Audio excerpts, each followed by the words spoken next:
tidak dilakukan. Entah mana CSR-nya yang di Bogogo itu pun tidak nampak. Sedangkan kegiatan sosial itu harus dilakukan setiap tahun di daerah yang bertetangga langsung dengan perusahaan. Jadi itu kan sosial. Saya juga minta keabsahan legalitas dokumen-dokumen seperti perpanjangan HGU. Kita sebagai anak nagari harus tahu HGU itu sampai kapan berakhirnya. Itu yang pertama. Yang kedua, ada masalah kelebihan lahan, pengolahan lahan di luar HGU. Artinya apa? Ada lahan siluman di luar izin yang telah diberikan oleh pihak pemerintah.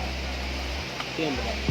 Yang kedua, ada lahan di atas hutan lindung, hutan HPK. Nah, pada dasarnya jangankan perusahaan untuk menikmati lahan tidur itu, masyarakat tidak boleh juga, karena itu adalah hutan lindung. Nah, ini kok perusahaan bisa kan gitu.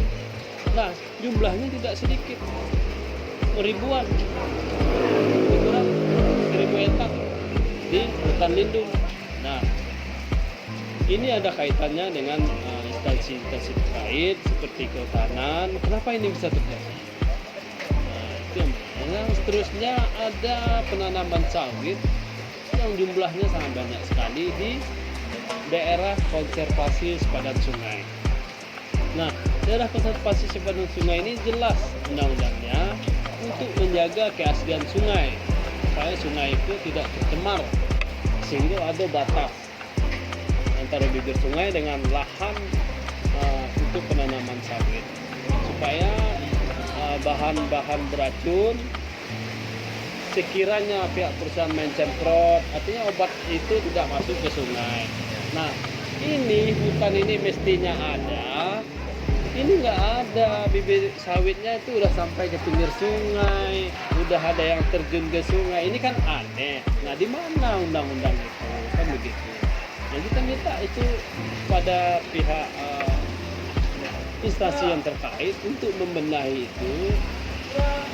Setiap permasalahan yang sampai ke dinas tidak kunjung selesai. Istilahnya ditunda-tunda. Ditunda-tunda, alasannya mungkin tunggu informasi dari sana. Banyak ragam alasan yang diberikan oleh. Berarti sudah pernah mencoba mengajukan ke dinas-dinas ya, Bang? Udah sampai kementerian. Udah sampai Kementerian Lingkungan Hidup di Jakarta. Yang pakai pajero putih deh dah. Kalau perjuangan ini secara kita cari fakta-fakta secara kedinasan itu hasilnya tidak memuaskan. Udah sampai ketika kementerian itu udah luar biasa. Udah levelnya level nasional. Namun hasilnya sama saja. Seperti apa kita ngurus ke kabupaten, hasilnya seperti apa, di kementerian juga seperti itu. Kemudian kronologis aksi damai yang akan kita lakukan tanggal 5 Agustus ini bukan perencanaan sehari dua hari. Ini sebetulnya kita untuk mengganyang Inkasi Raya ini, perencanaan ini sudah dari 3 tahun yang lalu.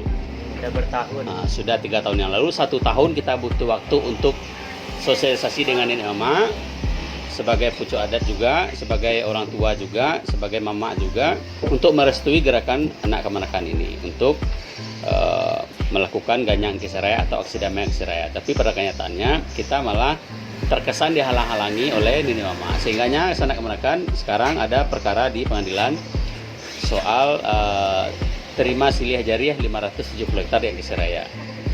Kemudian berdasarkan persoalan ini akhirnya kita terhalangi untuk demo ke Inkasi Raya.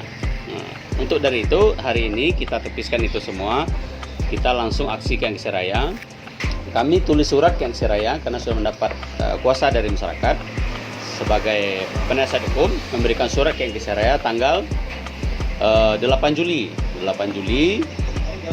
menanyakan beberapa tuntutan masyarakat. Ada 17 item yang harus dijawab oleh Inkasi Raya. Tetapi pada kenyataannya Inkasi Raya tidak bersedia menjawab surat itu. Sehingganya 2 minggu kerja kita tuntut Inkasi Raya. Kita datang ke situ dengan mengundang awak media. Salah satunya ada Padang TV. Kemudian pada hari itu orang Inkasi Raya tidak bisa menjawab karena orang yang berkompeten tidak hadir. Bahkan mereka terkesan menghindar. Kemudian buntut dari itu, tanggal 28 kemarin kita melakukan musyawarah untuk mengambil sikap, untuk mempertanyakan kepada masyarakat apakah aksi damai ini didukung atau tidak. Nah, alhamdulillah waktu itu dihadiri oleh 5 orang, Pak Wali Negari hadir, Mbak Mus hadir, Ketua Pemuda Indrapura juga hadir, diwakili, menyatakan sikap bahwasanya aksi damai ini sudah pantas dilakukan. Nah, maka dari itu kita surati Pak Polres, kita berikan tembusan kepada instansi terkait, kita berikan tembusan kepada mitra-mitra Inkasi Raya, apakah itu pemegang DO Cangkang, apakah itu pemegang DO Pupuk, apakah itu pemegang DO CPO kan, apakah itu pemegang inti, DO inti. Jadi artinya kita akan melakukan aksi damai tanggal 5 Agustus di Jalan Baru Pasir Ganting, hari Rabu tahun 2020. Sampai kapan? Aksi damai ini akan kita lakukan sampai tuntutan Inkasi Raya itu harus diberikan kepada masyarakat. Jika pada hari itu tidak diberikan jawaban secara tertulis dan memenuhi unsur-unsur hukum, maka kita tidak akan memberikan akses Inkasi Raya datang dan dari ke Inkasi Raya. Tetapi akses untuk masyarakat, menurut Ketua Demo, kita berikan akses, kemudian kita juga buka dapur umum. Kemudian kami dari Kantor Hukum Islam Bersahabat tentu sudah sepatutnya juga melayani permintaan masyarakat. Tidak boleh ditolak apapun bentuknya. Apalagi ini atas nama tuntutan masyarakat. Nah, kalau ada pihak-pihak lain mengatakan itu tidak masyarakat Indrapura, itu tidak sanak rekan kami, itu hanya segelintir orang. Ya memang segelintir orang. Indrapura memang banyak orangnya. Cuman orang yang mau memperjuangkan persoalan Indrapura memang orang-orang itu. Nah, dan apakah itu sah atau tidak, itu bukan wewenang mereka untuk mengatakan itu. Dan kita akan tetap melakukan aksi damai karena kita sudah koordinasi dengan beberapa awak media dan juga koordinasi dengan pihak Kapolres, bahkan Kapolsek setempat. Nah, demikian.